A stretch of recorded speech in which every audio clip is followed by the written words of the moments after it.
Welcome to episode 10 of the podcast Who Am I? Today I will interview my good friend Dr. Kade Roundy from Texas, and our topic will be socialism. Today's topic, I would like to be something around socialism. I just ordered a book recently by Richard Wolff with 2 F's. He's an economist that I like to listen to. Not the usual Ivy League economist who thinks he knows exactly how everything runs, but someone who actually talks to regular people to find out how it works for them, not just top down. And just over time, I've learned to trust him. And so he wrote several books, and I ordered the one called Understanding Socialism. And I think it's especially pertinent for Americans because they have, or in America, I feel the meaning of socialism has changed a lot from the, let's say, 30s and then again in the, especially the 30s, because that was when the Depression hit, right? And then this Professor Wolff says that a lot of unions came together and organized, and the socialist and communist parties of America came together to put a lot of pressure on the president. I forget his name right now. Roosevelt. So I'm sketchy on the details. If I recall correctly, President Roosevelt, Franklin, yes, FDR, that's Delano Roosevelt, and Eugene V. Debs, I think was the socialist or communist party head. I think he was a big person, but I don't know my history very well. No, that's about all I know as well. I recognize the name Debs, but I wouldn't be able to place him. I just wanted to remind any Americans out there listening that America does have a socialist history. You don't have to go to East Europe or China or Cuba, but those things are not the same anyway. So could you help differentiate between different meanings of socialism, or the difference between socialism and communism? Because a lot of people just use them interchangeably. Yeah, the thing that's hard is I had a discussion with my brother a couple of years ago, and he wanted to boil it down to who controlled the means of production. And as I started to Google this, I realized that people with, applicable PhDs in the areas didn't agree totally on themselves, and there were a lot of different facets and wrinkles over time. And as I kind of looked at Russia, I realized that Stalin's polity was different than Lenin's, and by the time it got to Gorbachev, it was different than it was in Stalin. It was something that had evolved over time. In America right now, I think that when people talk about socialism or communism, I think that you're right, they do get conflated quite a bit. And I think that even fascism gets thrown in there a lot. And I think that when people hear any of those terms, it's almost become a dog whistle for a more totalitarian government, rather than just a control system rather than an economic system. Frankly, No, that's what I gather from American media as well. So one of the reasons I thought this topic would be good for us is because you can maybe comment or confirm the notions that I have of American politics, since I can only claim to have lived in America for 3 weeks, and that's it. Nice. But since there's so much American media, I'm more familiar with what Americans think than most other countries. I follow it more closely than German news even. But obviously, I'm aware of lots of Western European countries being totally used to social democracy, what Bernie Sanders calls democratic socialism. I like to differentiate between those two as well, but okay, what the heck. if that's what most Americans call it by now, I can go along with that. Well, I don't even know what that means, right? Because I'll you get on Twitter and everybody says, well, true socialism has never been tried, and then obviously somebody after that says, well, just look at Venezuela, Yep. and then and then the next one is, well, look at the Nordic countries. Socialism seems to be working well there, and like I said, it's really confusing for me because I don't know at what point having a social safety net, like the social security income for seniors, and maybe having a national health care or Yep. Some sort of indemnity help for people who fall behind or run into misfortune, versus everybody's going to have just a universal basic income and the machines are going to run everything. Good. Yeah, you touched a lot of points that I also think are important for this topic, and that I keep hearing in American media. So in Europe, what a lot of Americans love about Europe, or especially the Nordic countries for some reason, is social democracy.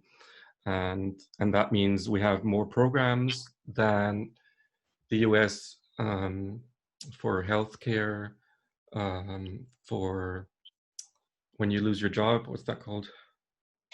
Unemployment insurance?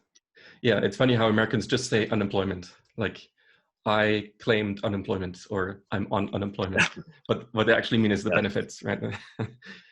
Yes. And so we have a more expansive program like that. And yes, a lot of people on the right will call that overreach by the state, or big government, terms like that. But we like the benefits, and maybe we're just used to paying a lot more taxes, in the 40s, 45% or even more, so that we just don't think it's crazy, since it's been that way for, I don't know, maybe 100 years. I'm not sure on the history, but that's very much normal in Europe. But for a lot of Americans, it's crazy. What is normal for American employees to pay in taxes? Like 25%? So it's a progressive tax system. And I think that if you are a family of 4 that makes probably less than $60,000 a year, you don't pay any national income tax. Mm-hmm. There's still a Social Security tax. I mean, there's still gasoline tax, there's still sales tax, there's still state and local taxes a lot of times. And I don't know how much those get paid, or, I don't know how progressive those are. Mm-hmm. I mean, obviously the sales tax, the more you buy, the more regressive it is. But is sales tax what you pay on top of the value of the food and stuff you buy? Right. And so that usually is anywhere from, I think there are maybe a couple of states that have lower sales tax. Uh-huh. I think in Texas, we don't have a state income tax, but our property taxes are higher and our sales tax is 8%. So every $100 of groceries or gas or whatever, it's an extra $8.25, I believe. And so the 8%, 8.25%, or? Yes, I believe so. Okay, got it. And then the top marginal tax rate federally, I think, is 30, might be 35, 30. I don't know. I'm not there, but it's in the 30%. Okay, in the 30s for employees, on your income? Or, yes. Sorry, what was that? You said there's no national income tax? Yes, that'll be your federal income tax. Okay, got it. And then I remember when Trump lowered the corporate tax, or mm-hmm. I'm not sure about the name, from 35 to 21%. So that was a huge leap. Our sales tax is 19%. And I also was surprised to see in American supermarkets that the sales tax is not shown explicitly on the labels. on the food. No. So that was, I felt lied to, or I felt tricked because I'm just used to the price, the full price being shown. After all, that is what you pay in the end. So I don't know, have you just developed an intuition for what it means to pay 8% more than what it says? Yeah, I think so. I don't know. I mean, it's a lesson that even my kids learn, right? They're 5 or 6 and they want to go to a store. Target is a big store in America. They want to go to Target and they see a toy that's $4. Well, it's $3.99. You know, and they're like, "Dad, I have $4." And I say, "Well, taxes." And I don't know, it takes a little while for that to sink in. But I also, at home, whenever they have candy or something, I walk up and I say taxes and I take some. So, you know. Yeah, here we don't think a lot about taxes because your employer withholds all the taxes that come out of your income. And like the labels in the supermarket, that makes a difference of your consciousness of taxes. Also, your health insurance is withheld. The employer pays half of it, you pay half of it. And then if you bother to, you can claim whatever you paid too much in taxes, in spring of the next year. And so a lot of it is automatic.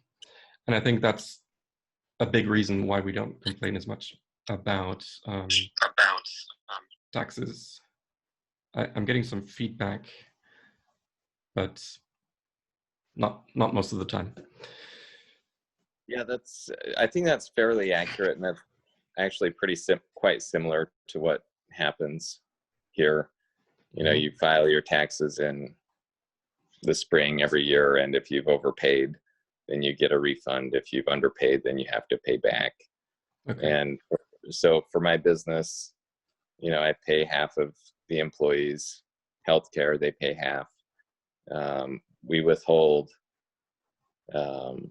their Social Security taxes, and I pay half, they pay half. And trying to think what else. At any rate, like I said, very similar. Okay. Now, another thing that people on the left like to bring up is that police, fire department, garbage collection, what else? The sewage, all of that is paid for by everyone, or roads, right? I'm not sure exactly which funds which projects are funded by which taxes, but the masses pay for these individual services that everyone benefits from.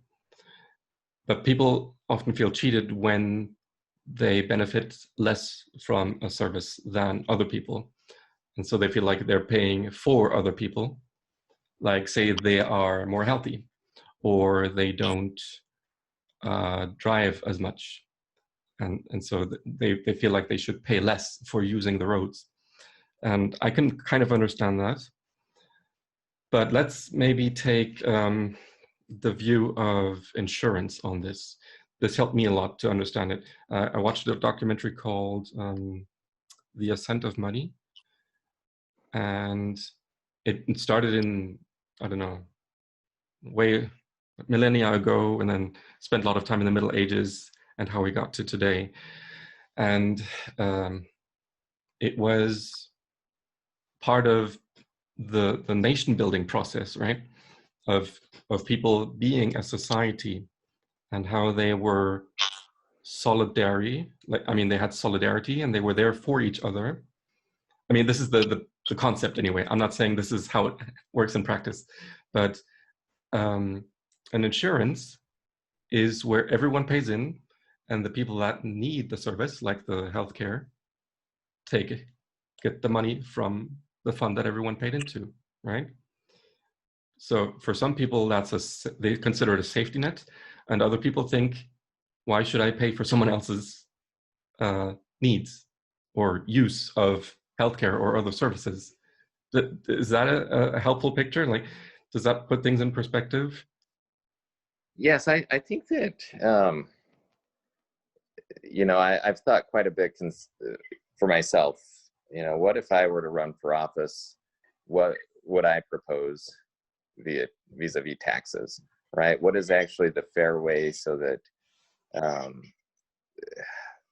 that people are paying a just tax, not necessarily an equal tax, but a just tax, right? And I think that, these things, since Trump changed, or, since the tax structure was changed during Trump, one of the things that happened was that he started part of the law was that it disallowed the, how do I say this, the write-off of state and local taxes.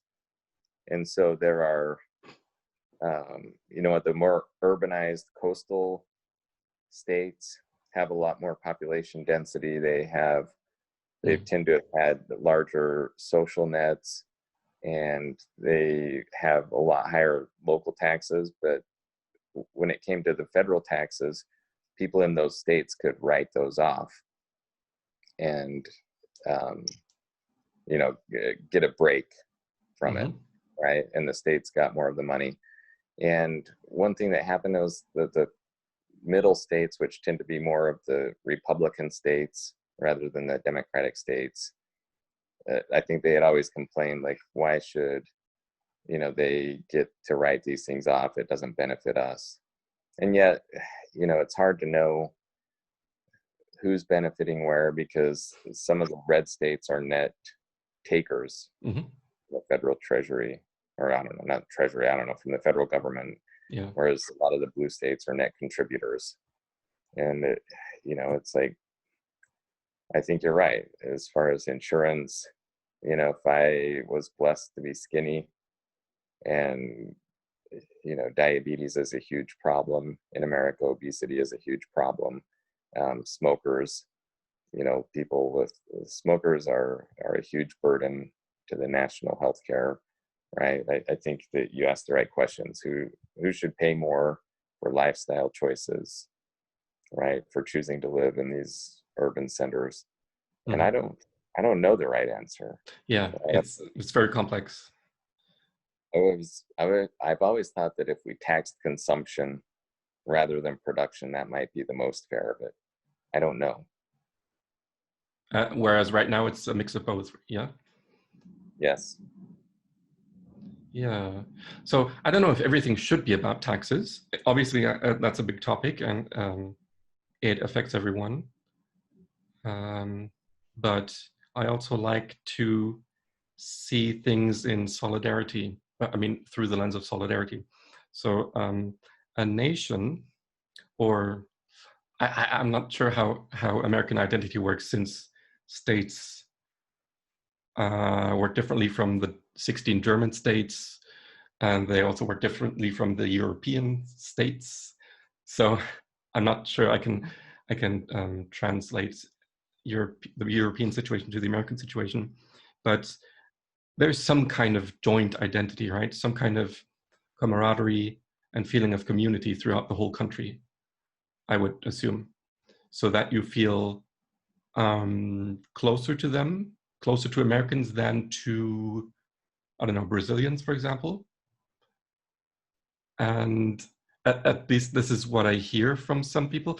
Other people will say, I'm a world citizen. I don't feel closer to any person just because they have the same citizenship as I do. Well, I'll say this. I think that you're right, but it's hard to know. I think that of all the places I've been, America is extremely diverse. At least we talk about ourselves as a melting pot, where we, traditionally have had a lot of cultures assimilate over time. Not that there hasn't been problems, I mean, there's definitely, I don't know that racism is the right word, but like when there was a wave of Irish immigration, Greek immigration, right now it's Mexican, South American immigration. I think that, when times are harder, those differences tend to get pointed out. Right now, a lot of President Trump's, a lot of his vitriol is pointed towards China, Mm-hmm. and I think that a lot of people look at China as, a cause of the loss of our manufacturing base to some extent. So I don't know. I mean, that seems to unite a lot of people. The common hatred of someone. Yeah. Yeah. Well, and after 9/11, or September in 2001, when the World Trade Centers were hit, the World Trade Center towers were hit, there was a lot of, I hate to say nationalism because that implies something else, but there was a great national sentiment, that I had never seen before. There was more of the solidarity that I think that you're talking about. There was people really put aside a lot of differences for some time. As the war in Iraq dragged on, that really kind of divided us again.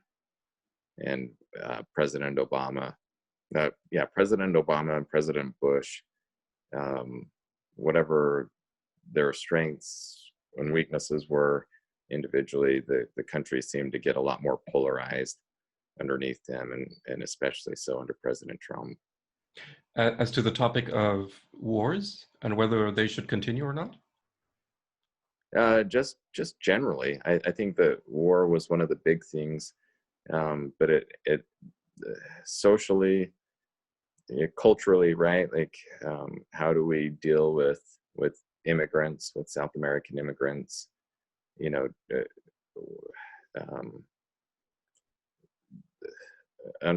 do I say this? There's a belief that many of them are coming here illegally, and it's kind of a strain, can be kind of a strain socially, economically. I mean, one of the things that we had a Supreme Court case here in, I think it was like 1972. It was Roe versus Wade, and it legalized abortion, and yet abortion in presidential debates is still a litmus test.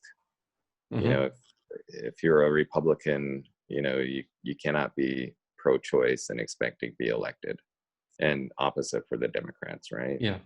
And so, so war, abortion, healthcare, whether Obama, I mean, it became called Obamacare, that our move toward a more universal healthcare situation. And it's pretty divisive right now. Trump, everything about President Trump is divisive, as you can imagine. But yeah, I imagine a lot of that comes from his experience in the media from before, where he knows that controversy increases ratings, and that's a lot what he cares about personally.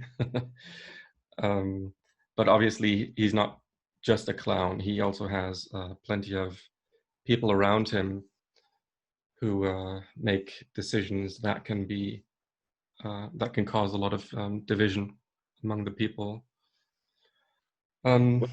So tell me this, William. Do you think that Otto von Bismarck was a genius who, had everything planned out ahead of time, and he was just moving pieces on the board as he consolidated Germany? Or do you think that he just happened to be an opportunist or lucky? Or So I know very little about him. I just heard about him in history class as a teenager. And did he come from Prussia? I don't know where exactly. I believe. I don't know. Yeah, I just remember hearing that he united Germany, but sometime later I heard that it was by force, and it kind of makes me think that unity is usually created by force. Like, China is extremely diverse, but the people were just forced to become one nation and to all speak the language of the capital, where the power emanated from. And yeah, Germany was 100 countries or more. And so from what I know, Bismarck just brutally forced everyone to be under one government and under one law? Yeah, I just only ask because one thing that I don't know is, I listen to some of our politicians and I just don't think that they're very bright sometimes. And I think, God, are they really just opportunists? Or are they really, these evil geniuses who are playing 4-dimensional chess while I'm playing checkers or something, if that makes sense. I don't think the presidents themselves are the smart ones. I am open to believing that there is a deep state with, who are the people with the actual power and who make decisions independent of who is the president and which party is in the White House.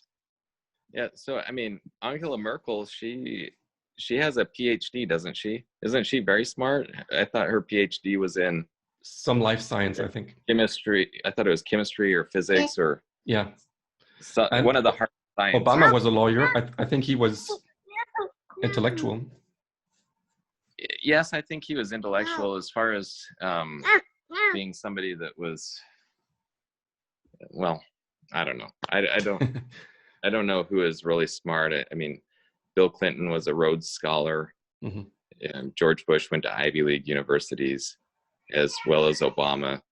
And yet, I don't know. Sometimes I think that perhaps with Ivy League universities, it's who you know. Yeah. I mean, wasn't there 2 years ago this revelation that rich kids have it a lot easier to get through college and into Ivy League schools? I don't know. It could be. I missed that, but at any rate, I was just saying that I don't know. I don't understand German politics well enough, but I don't know what the Außen Counselor, how much running she does of Germany day to day, right? For all I know, that Angela Merkel runs Germany all by herself, from what I see on the news, right? But I assume it's a lot more complex than that. Her words have a lot of power. She goes to those meetings in the EU Council and other, what are they called, G20s? Yeah. Those, we call them Gipfel, summits, that's the word. But in German, it actually starts with the G, so I wonder what language the G comes from. I don't know. Maybe geopolitical, I don't know. Yeah. Anyway, when she's on TV, she has a lot of power. I don't know what it is like behind the scenes, but she's the one who addresses the people and tells them to stay at home right now, for example. Okay. So, all right. Well, I know this is not about German politics, but I just found it fascinating. One of the differences that always struck me is that we have basically two parties here. I mean, you have libertarians, you have green parties, you have Communist Party, the Family Party. Yeah, they're all a little bit fringy as far as popularity. I don't mean their ideas. Not their policies, yeah. I mean, they might or might not be. I'm not informed well enough to say, but for all intents and purposes, we have two parties, and they seem to mutate, and whatever is politically expedient, that seems to be what they gravitate toward. Whereas in Germany, one of the things that always struck me was the multiplicity of parties, and the idea of coalition building and team building, and seemed a lot more complex and intense, and you had to compromise a lot more if you wanted to lead, right? You had to accept a lot more variability into your platform, I assume. Yeah, and that has pros and cons. Obviously, if one party has the power, then they can push through more, and that might be a good thing, or they might abuse their power. And so if you think that parties by themselves abuse their power, then coalitions are good because the other one has more of an ability to keep them in check. I mean, that's what several parties are for anyway, or should be, and also multiple chambers. But there are countries that have even a lot more parties. We have maybe 5 big ones that are represented in the parliament constantly. But I think Italy has maybe 30 or so that actually got significant votes, and then 3 or more of them had to build a coalition. In Iceland, I think they have maybe not that many, but there are various systems throughout Europe of how government is structured. Yeah, it's interesting. It makes you wonder how the European Union can work at all, because there are a lot of things that they have to become unified on. Some votes have to be unanimous to lead to anything. So that's pretty crazy.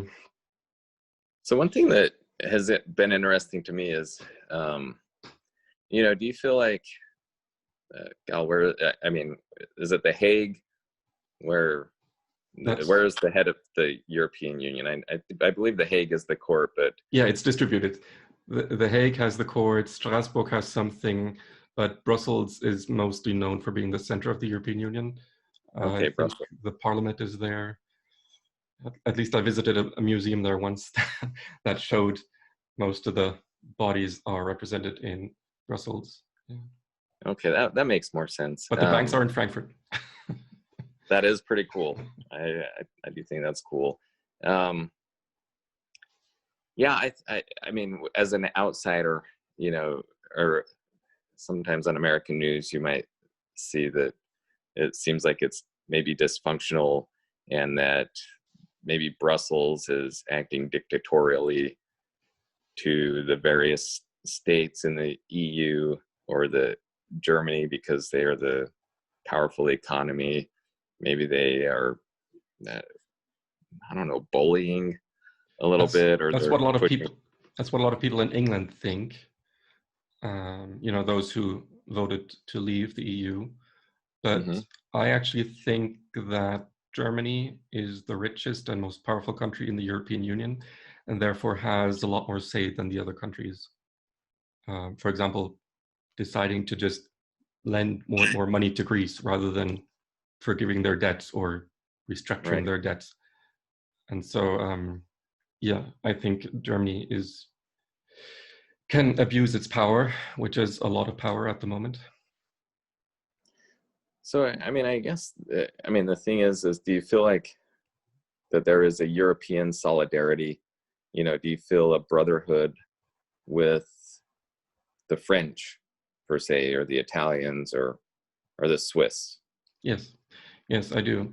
And I wonder if this is just because it's the absence of fear. So people fear what they don't know. And so just because I'm more familiar with West Europeans, I probably feel closer to them than to anyone else. And because they have similar features than me, so I do think some of it comes back to the color of your skin and your hair, your economic status, stuff like that. If things are similar, then you feel closer to them. Kind of like the person you want to marry is often the person, speaking statistically, for many people, the person they want to marry is often a person with similar features to them. And I think that's because they want to perpetuate their DNA in the next generation. So I think there are lots of different factors, not just political and economical, that play into this feeling of community and camaraderie. But intellectually, it doesn't make sense to me, what I just said, that a European is somehow closer to me than anyone else in the world. I try to be a world citizen and consider every life just as valuable as another. Sure. I was just curious, as kind of a little sidebar there, little tangent. I was just wondering, if the EU had succeeded, I guess, in making a more federalized system, more of a coalition. So my feeling is that people have less problems with each other and are less divided when they're off better economically. So like you said earlier, when people are poor, they like to scapegoat others and blame them for their economic problems. In the EU, Poland and Hungary have become pretty far right. In Hungary, there was just a power grab recently, and they've become pretty totalitarian from what I've heard, but I'm not up to date on that. I'm sure some people are trying to protest, but it's pretty much a police state right now. And that is, again, so that was just recently, maybe a month ago or so, because the pandemic caused the economy to weaken. And yeah, same with, I don't know, the downsides of globalism or anything that just disrupts the flow of wealth to people in general. So inside Germany, the East has always been worse off ever since the Soviets had their influence on them. And you can still feel it today. I mean, there is a little tax called solidarity tax. I don't know if you remember this, that West Germans pay to increase the infrastructure in the East. It's for some people, it's a hot debate whether it should still exist or whether we can say that the East has caught up, but it hasn't in many ways. And so you will find extreme left and extreme right people in the East demonstrate more, for example, or speak out more against the government. And I believe it's because they are off worse economically. So that's an unfortunate pattern. And if you could just make sure that everyone is taken care of better, I think we would all get along better and be more open to cross-border solidarity, for example, or even open borders, but that's, I don't know, too far away from what we have right now. Yeah, I mean, so it sounds like you have similar issues between our states, for you, East and West Germany. I mean, it was stark. I still remember, I mean, I guess it's been 10 plus years, but you could definitely tell when you were going into East Germany versus West Germany, right? And it was like I was living in Russia again in a lot of places. Or I mean, it took me back to when I lived in Russia, you know, in the 90s. I was like, oh, yeah, this is Soviet system. I mean, that's the same thing in America. You can tell when you leave the cities and you get into, there's an area of the United States called Appalachia. It's in the southeast, and there are mountains there. And Arkansas? Yeah, Arkansas, West Virginia, parts of Virginia, Kentucky. You know, it's just a lot poorer there. History of a lot of the economy was sustained by coal mining, which is kind of going away. Yeah. And the manufacturing that they had was leaving. And so just a lot of struggle there. Always kind of been poor and made fun of. Yeah. Anyway. Yeah, I wonder if the coastal areas in the US are more affluent because of trade across the oceans, or if they are more open culturally because there's a lot more coming and going of people. For example, in England, it was similar.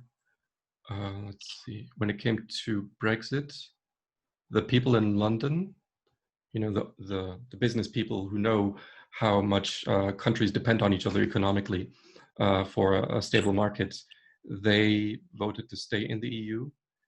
And then the more rural people and the older people voted to leave. Because, yeah, like those coal miners now, a similar situation, they want things to go back to the way it was when there was less globalism. Yeah. So I think localism is the opposite of globalism. And there's a lot to say for becoming more local. Yeah, I don't know what the solution is. I don't know. Yeah, it's a lot of people have been left behind for sure, and I don't know what the right answer is. Yeah, it's a good thing I'm not a politician. I don't like it when we limit ourselves to this left-right window, just this one dimension, and just discuss how far left should we go, how far right should we go. what should be taxed, what shouldn't be, how much regulation should there be, because there are a lot more dimensions to discuss than just that one. For example, the whole understanding of economics is based on a model that might not even be true. um, from what I hear, Americans love Adam Smith and the invisible hand, and I think that's crap. I don't believe in an invisible hand, that somehow the market is the best thing to represent the needs and desires of everyone at the same time. Because, and I'm not an expert on this, but my understanding is that a need for a market, or a desire for a market, I should say, arises from the belief that there is scarcity and that there is not enough resources for everyone. And so when the scarcer a resource is, like a material or a job, the more people will pay for it. And there are some great dynamics that are kind of self-regulating, but I don't believe that this pure capitalism has ever existed. Just like we said earlier, pure socialism has never existed. And so I would love for there to be a better education for the general public on how economics works, that there is actually an abundance on this planet for everyone if we are smart about how we use it and divide it and distribute it. There doesn't need to be any fighting over how much should he get and how much should I get of the pie, because there's actually more than we all need put together. But there are some people who want 1,000,000 times more than they will ever need in their life, and they're addicted to collecting wealth, and they have so much power over the development of the economy, and the little people, even though they are the majority, don't have enough knowledge about what is going on, and therefore they're not making use of the power they actually have over what's going on. That's my view. Yeah, I think that I don't know enough to push back too much. I think that I would just make a couple of comments. One, I think that cronyism is the downfall of any system, right? When you use the system and manipulate the system to enrich yourself or your friends or those around you, that's a problem, right? And I think that, you know, any of the isms that we've experienced in the past, none of them has been immune to it. I will agree that, you know, I think there is plenty in the world, right? And I think that, you know, that when I read the debates, people will say, oh, well, you know, look at this country or that country, you know, and the thing that's always weird to me is that I think that motivations are great, right? Like, you know, if somebody's motivated to do something and there's an incentive to do that, you know, I think that the market, while problematic, you know, what can actually represent people better than, you know, a centrally planned government, right? Like, you know, I always wonder, okay, Venezuela, you know, went from being the richest country in South America to not being able to feed its people, right? It was the most oil rich, and, you know, then they nationalized the wells and kicked out the for-profit, you know, the greedy oil producers, and now their production has sunk tremendously. And I don't know what the cause and effect is totally, but you know, it seems like that when there is a profit motive, you know, that bad ideas will fail, absent cronyism. Yeah. Right? So yeah, what you're talking about is libertarianism, right? Yes, I'm probably more market-based. I don't know that I would say that I'm an anarcho-capitalist, per se, but I do think that when there is not force and people get to choose for themselves and they get to decide how to spend their money and make their choices, I think it can be powerful. Good. Yeah. I love this topic because I have so many thoughts on them, but I don't have anyone to talk to about who's open for my thoughts anyway. Because I'm really trying to understand libertarianism right now. I agree that governments and big corporations will abuse their power and will, create these crony connections to help each other out, and if they can, just help themselves out. And so they're really greedy and egotistical. And it is a big problem, I think, in the States right now. I think that one of the most detestable things is that people leave, or they go to Congress, either the House or the Senate, many of them, right? And they're average people, or they're not extremely wealthy. And then, some people have been able to make a career out of it and become fabulously wealthy via influence, right? Or they leave the House and the Senate after a while, and then they go and work as a lobbyist, or they get, positions on corporate boards, and it's all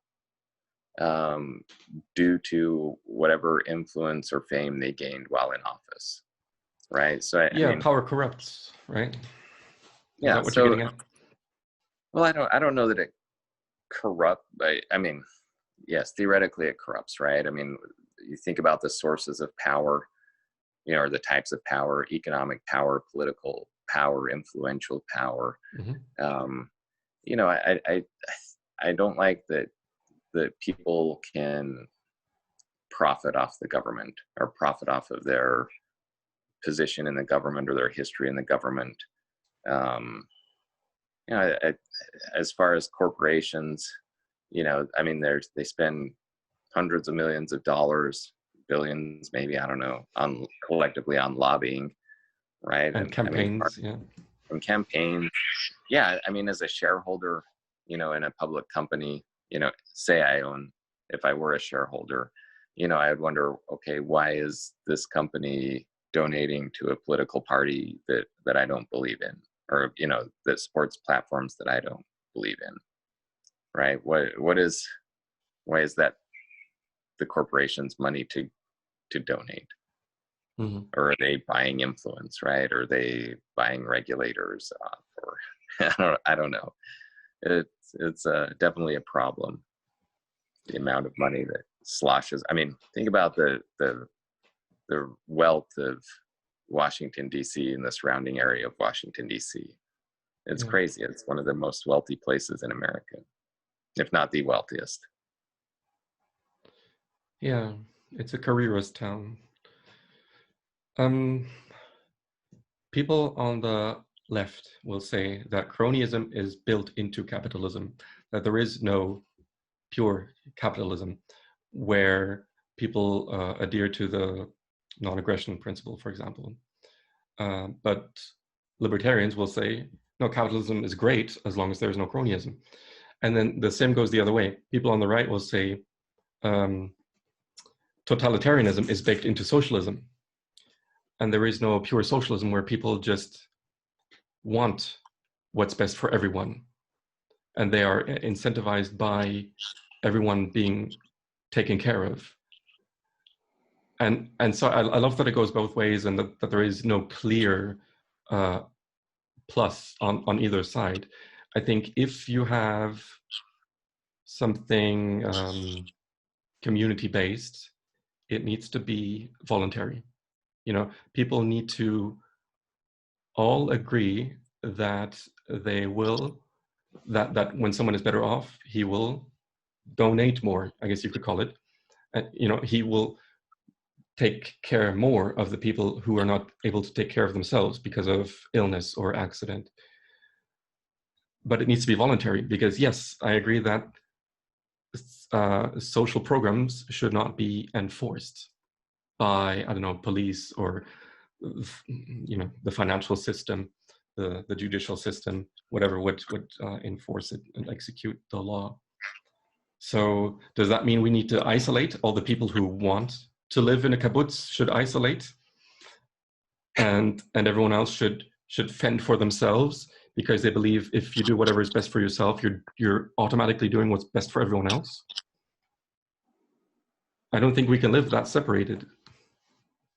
So I think that you bring up a good point. And right now in America, I don't know what the feeling is in Germany, but in America, there is considerable discontent among people who feel like that the government is overreaching as far as, or at least local and state governments overreaching as far as issuing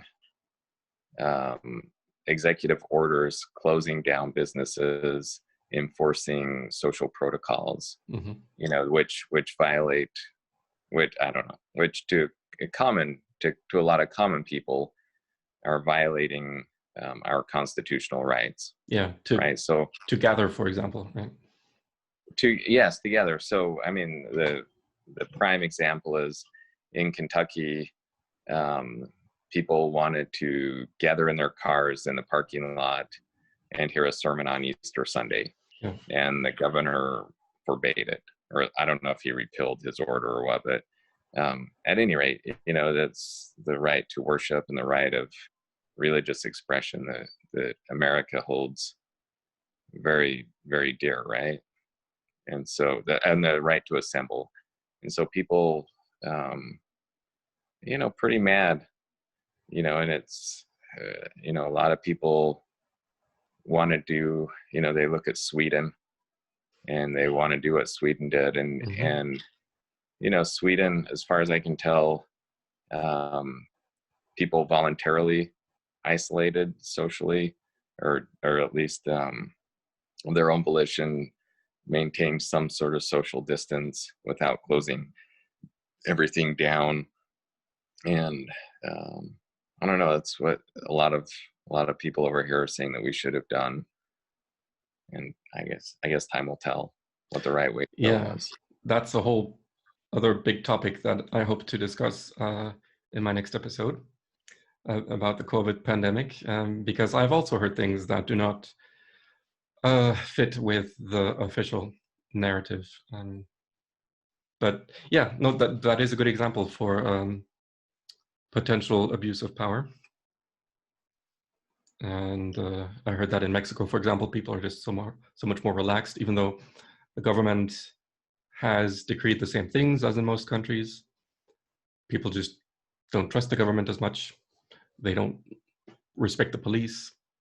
There is still police and even military in part forbidding people from gathering or opening their stores, but there's just a lot more pushback, from what I hear anyway. I do get that there are protests in several places in America. There is in Berlin a little bit, but those are then mocked in the media by saying, oh, those are just extreme right people. And so if you agree with what they're doing, then you're extreme right, is the implication.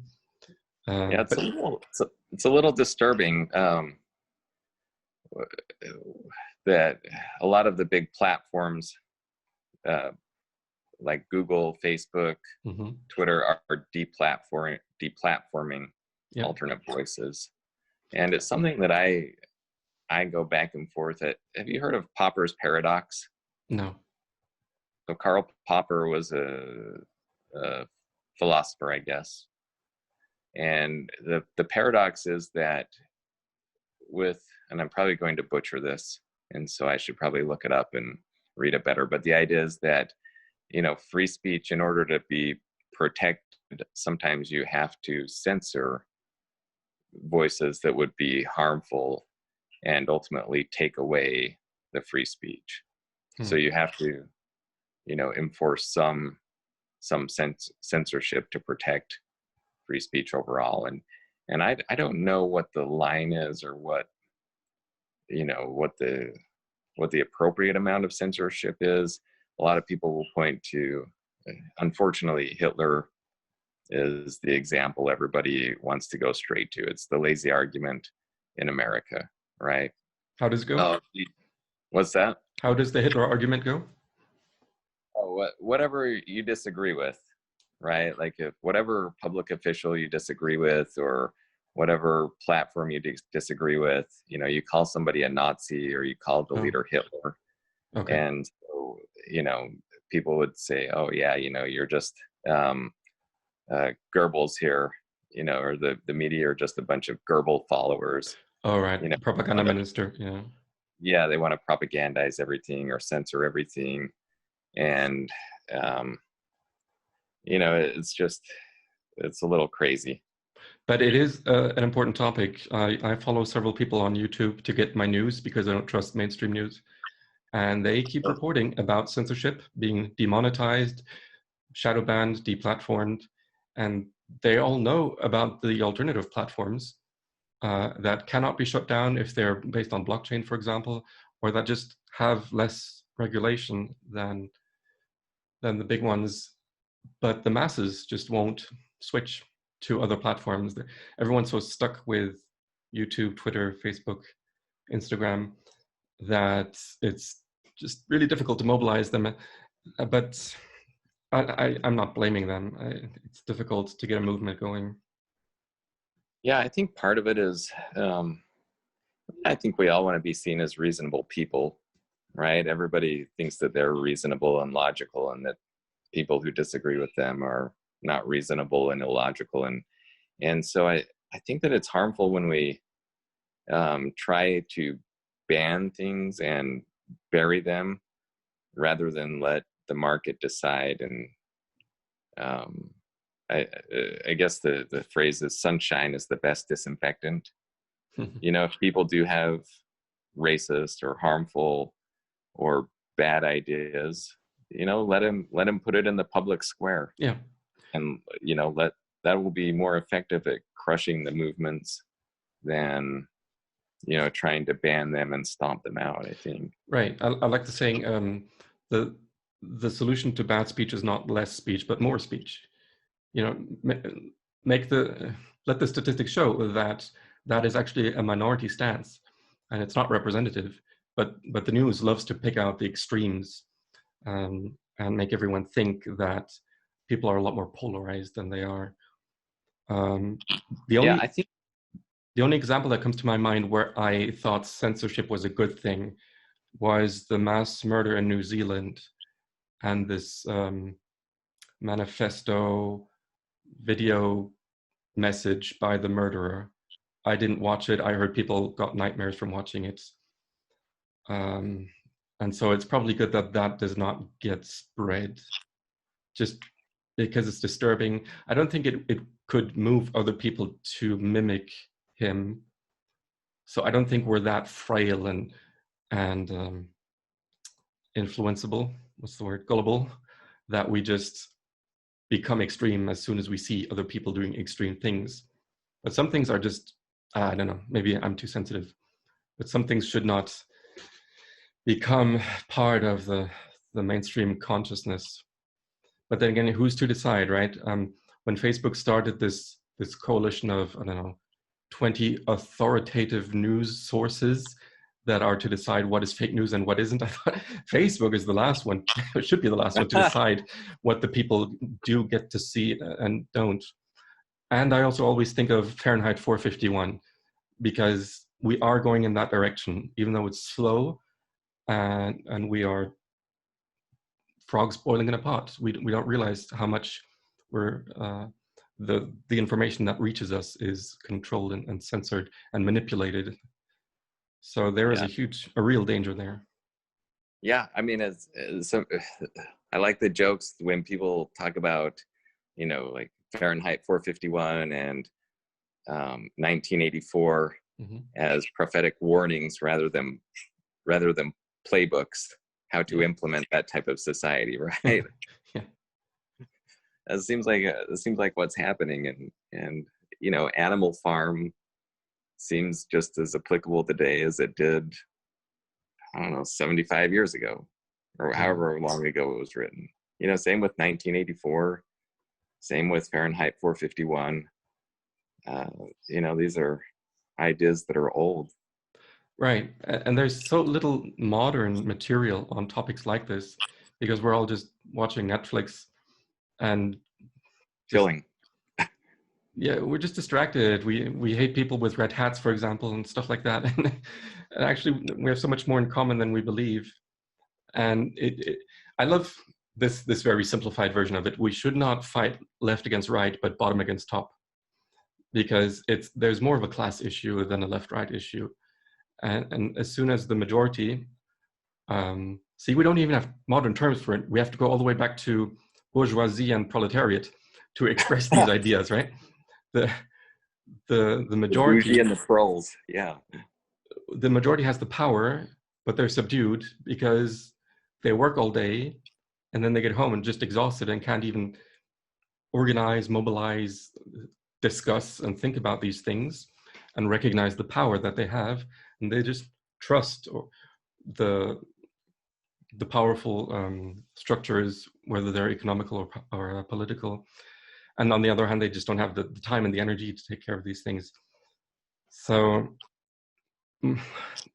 there's just so few people, and we call them activists usually when they are so active that they really want to do something about it, but there are so few. Yeah. Have you ever heard of Ayn Rand? Have you heard of Atlas Shrugged? No. It's a fascinating book. I've thought about it a couple of times while we've been speaking. I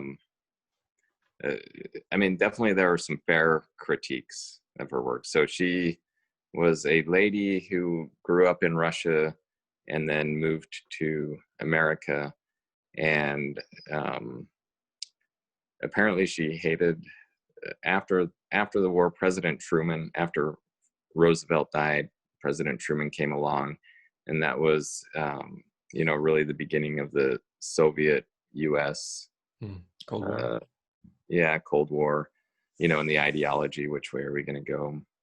But she wrote a few books, but her philosophy, I believe, was objectivism, and that was incorporating, a strong individualistic economic ideal, and a freedom and a liberty, and I guess atheism and sexuality, uninhibited sexuality, or sexual expression rather, I guess more maybe the tentpoles of that idea. But anyway, the book Atlas Shrugged, the people who were the business people, or Class.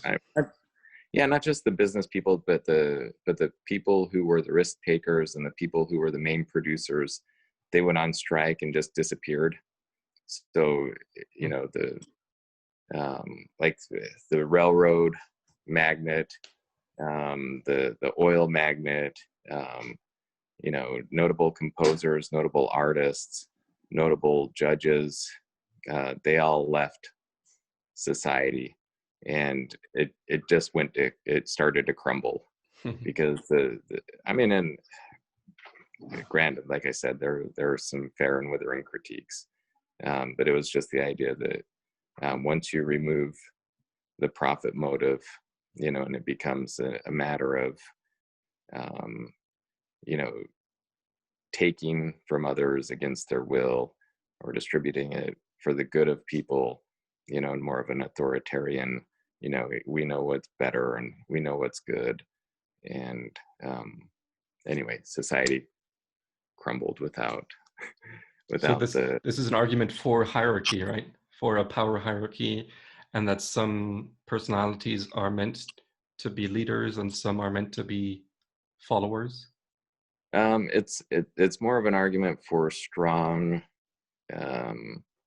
independent capitalism, individualism. That there is a reason, we shouldn't hate the rich people. We shouldn't despise them because they got rich because they struck gold.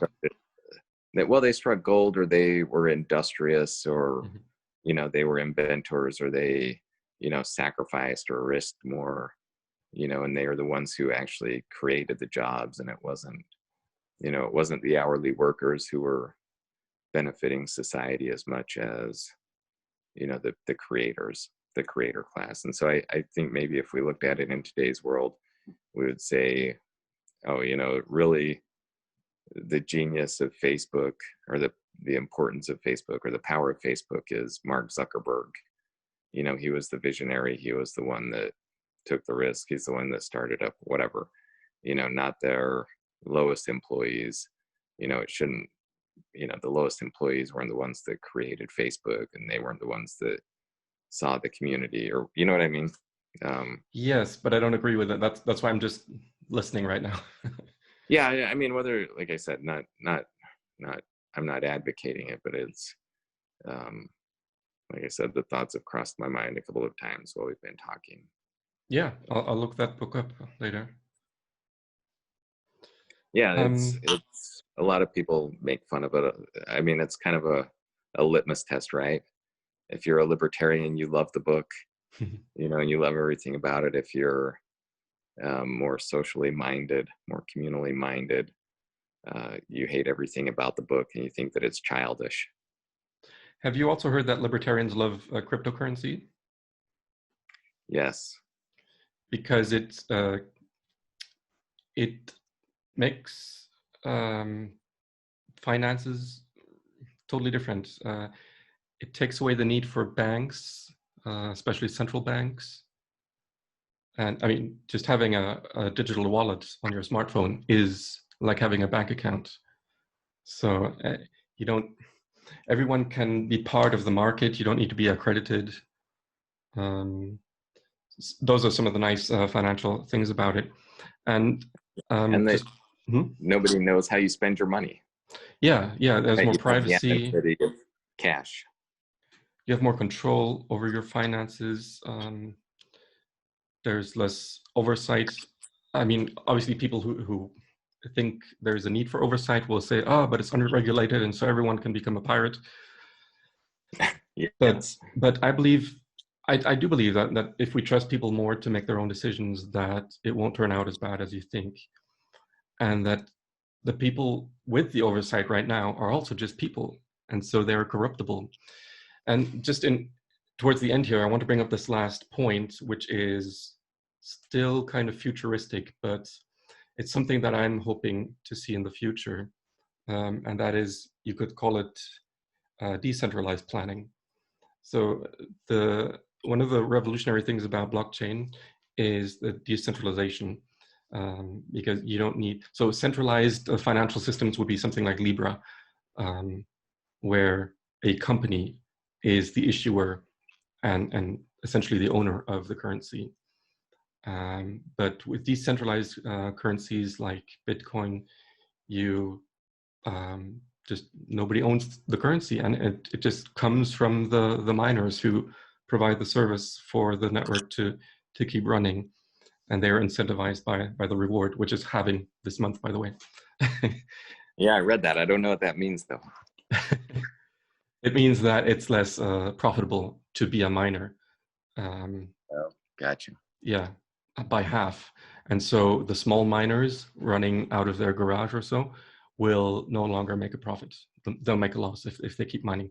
So people are looking for cheaper energy, cheaper electricity to keep their computers running. Anyway, that's going too deep in it. But the nice thing I would say is the decentralization. There's no longer a need for trust. So right now, the trust in the US dollar is sinking because the Fed is just printing trillions of dollars without anyone being asked about it. Well, Congress voted on it, but they don't even understand what the Fed is doing. I mean, they interview them, but then people like, who's the head of the Fed called? Bernanke? Bernanke just tells one lie after the other, and it sounds scientific and it sounds plausible, but in the end, the individual citizens and small businesses don't get any of the new money. It just goes towards the top, so that the wealth distribution is skewed so much more even. And so this is what could lead to hyperinflation. I'm just using a modern example right now. Obviously, lots of places have suffered through that. And so the value of money comes from trust or faith in the value of the currency. And when people are responsible for that, to remain successful, then there is always reason not to trust them. And cryptocurrencies are independent of people and people's decision. And so I'm hoping that there can be more or less cronyism, for example, in the future. And the planning part, I think, is still, there is something good to say for social systems, social programs for people. And the bad thing about this socialism, what we said, is when that power gets abused.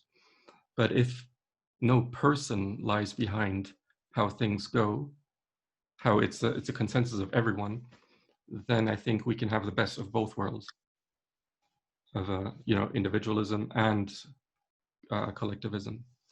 But as you can tell, it's very vague right now. It's just a few thoughts glued together, how I think we could make progress. Well, I'll vote for you. Yeah. Well, see, I don't even know if a one world society would be better than more like smaller ones, like the way we used to be when our countries didn't overlap so much, or when tribes didn't overlap so much. Yeah. I don't know. I will say this. I don't know if it makes sense. I think that people are different. I think that, we think differently. Our language helps us think differently. Our surroundings make us think differently. When we live in densely populated areas versus sparsely populated areas, I think we think differently. I always marvel. Granted, I got to Germany 60 years after the war, but I was like, man, Germans are just like Americans, more so than maybe the French are. Right. I thought you were going to say Chinese, but okay. Well, no. What I'm saying is it's ironic that in World War II, America was fighting Germany, and yet culturally, the Germans seemed more like Americans than other places that I've been. Right, other traditional allies in the past, or maybe during World War II, but. Yeah, if you're up for it, another time we should maybe talk about war and how it's just a big business deal, and millions of pawns are playing along because they're lied to and become angry at each other, while rich people are getting richer. Yes, it's so we had a President Eisenhower. He was the 5-star general of the American forces during World War II. He oversaw the invasion of, or not the D-Day, the invasion and the European theater. And he ran for president, or he became president after World War II. And he gave a speech when he left office, and it was called "Beware of the Military-industrial complex." Yes. So you know this one already. Yeah. But it's quite the warning. Yeah. Pretty intense. How does a president become so honest? Did he get assassinated as well? No, he wasn't assassinated. But I mean, that's definitely. If we can find another time, we should talk about that. Yeah, I mean, it would be fascinating. We should talk again. There are people still to this day who believe that President Kennedy, he was the last assassinated president that we had. The last one. Okay, in the 60s. Yeah. Yeah. Yeah, he was also special. He did some amazing things that they needed to get rid of him.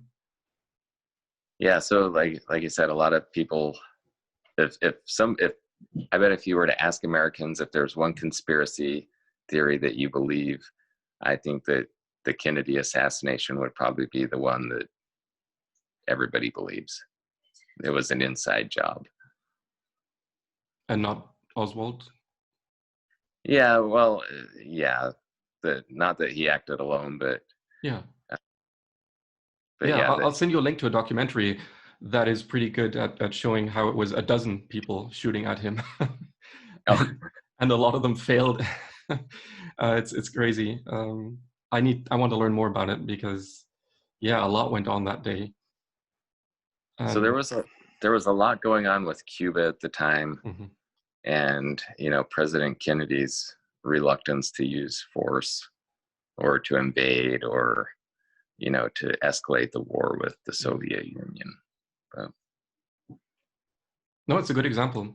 But we could probably go through all the wars in the last 100 years and show how they're always motivated by economical purposes, never religion or hatred. So yeah, I was surprised when I lived in Russia.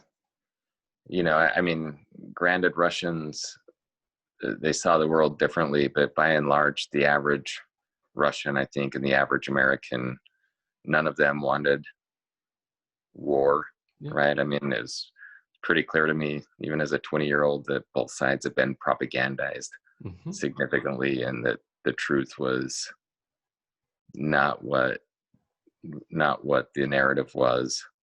And the propaganda against Russians was so strong that I believe this knee-jerk reaction against, social programs lead to authoritarianism and totalitarianism comes from this age of propaganda, all the way from the 60s through the 80s, that people were told what to do when a nuclear bomb comes from Russia and stuff like that, and that the Democrats can just blame the Russians on any mistake that they make inside their own party and stuff like that. Yes. Funny how Russia's always The boogeyman. Yeah, it's crazy. Yeah. But I mean, I will say that Russia, I don't know what their form of government is now, but when I lived there, it was pretty clear that whatever the titular head of the government was, the mafia ran everything. And so when you brought up Mexico earlier, I was like, yeah, there's a president and there's a police force, but the mafia, not the mafia, the cartels have all the power. Right. Yeah, it's called inverted totalitarianism, right? When other combinations like a mafia or corporations have power over the government, so that the governments are actually their puppets, and political debates are theater to keep people thinking that they're working on behalf of everyone. That's oversimplifying it, but this view helps me make sense of things in the world. So American corporatism. Yeah, exactly. Yeah. Right. So I'm glad we could talk about all these different points. There wasn't a whole lot of structure to it, but we did cover most of what I wanted to get to. But that's the way my podcast is. It's just organic. We didn't really speak about personal stories in Russia or Germany, just opinions, perspectives, but that's good. That's where it should start. And the commonalities, like you said, the people on the ground have so much more in common than you would believe, given the propaganda in the media. Yeah, well, let's talk again sometime. Sunday afternoons are usually a good time for me, so all right, we'll talk again, and we will explore our ideas further. I look forward to it. Thank you. Thanks, William. Alles Gute, man.